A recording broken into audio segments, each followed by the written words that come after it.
Hello friends, आज आपण काहीतरी नवीन शिकूयात। आता तुम्ही पाहत असाल का इथे एसटीआर दिसतंय। एसटीआर म्हणजे काय तर इथं रिलेशन, आर हे रिलेशन साठी यूज केलेलं आहे, टी हे टेन्स इंडिकेटर म्हणून यूज केलेलं आहे आणि एस हे ॲज अ सब्जेक्ट म्हणून यूज केलेला आहे।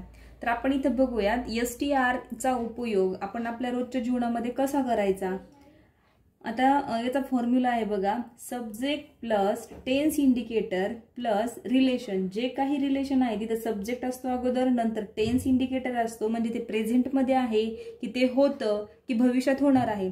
जसे की आपले ग्रँडफादर मदर जे डेट झालेले असतात ते ऑफ असतात, तर आपण ते पास्ट मध्ये जातात। सध्या आपल्या प्रेझेंट मध्ये आपले जे ब्रदर्स वगैरे असतात ते आपले प्रेझेंट असतात आणि इन फ्युचर मध्ये होणारे समजा येणारी आपली भाऊजाई किंवा वहिनी असते, सिस्टर इन लॉ वगैरे किंवा हस्बंड वाईफ हे जे असतात तर ते कशामध्ये येतात तर फ्युचर मध्ये येतात। मग हे टेन्स इंडिकेटर हे त्याच्यासाठी असतं।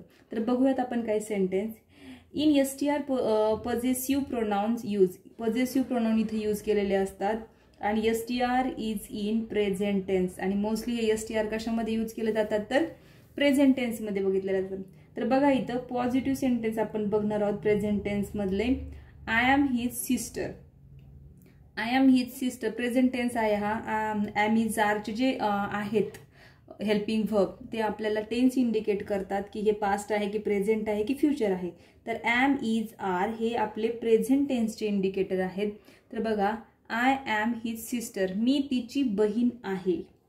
शी इज माय मदर ती माझी आई आहे, आपण असं मराठीत म्हणू शकतो। दे आर माय अंकल एकापेक्षा जास्त आहे, तिथे एकापेक्षा जास्त आहे म्हणून आपण दे आणि आर म्हटलेलं आहे। दे आर माय अंकल ते माझे चुलते आहेत, ते माझे अंकल आहेत, आपण असं म्हणू शकतो।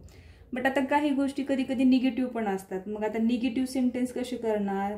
I am not his brother आपण जेव्हा रागात येतो भांडण करतो बहीण भावासोबत तेव्हा म्हणत असतो I am not his brother, त्या पद्धतीने। ही इज नॉट माय फादर चुकून आपण दाखवलं जातं की he is my father, but त्यांच्या साईडलाच दुसरं कोणीतरी असतं आणि ते कन्सिडर केलं जातं म्हणून आपण तेव्हा म्हणतो no he is not my father. They are not my friends तिथे जे उभं असलेले सगळे जे आहेत फ्रेंड्स ते काही माझे फ्रेंड्स नाही, ते मित्र किंवा मैत्रिणी नाहीत।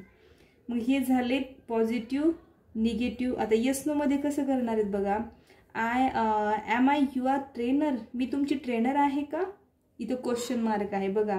एम हे हेल्पिंग वर्ब आहे, ते सुरुवातीला घेतलं की तिथे येस नो टाईप क्वेश्चन विचारला जातो। तर तिचं आन्सर कसं असतं येस किंवा नो मध्ये असतं। Yes you are my trainer, हो तुम्हीच आमचे ट्रेनर आहात किंवा तू आमची ट्रेनर आहे, आपण असं म्हणू शकतो। No you are not my trainer नाही तू आमची ट्रेनर नाही किंवा तू आमचा ट्रेनर नाहीस, आपण तिथे असं म्हणू शकतो। Is she my mother in law, is she my mother in law ती माझी सासू आहे का।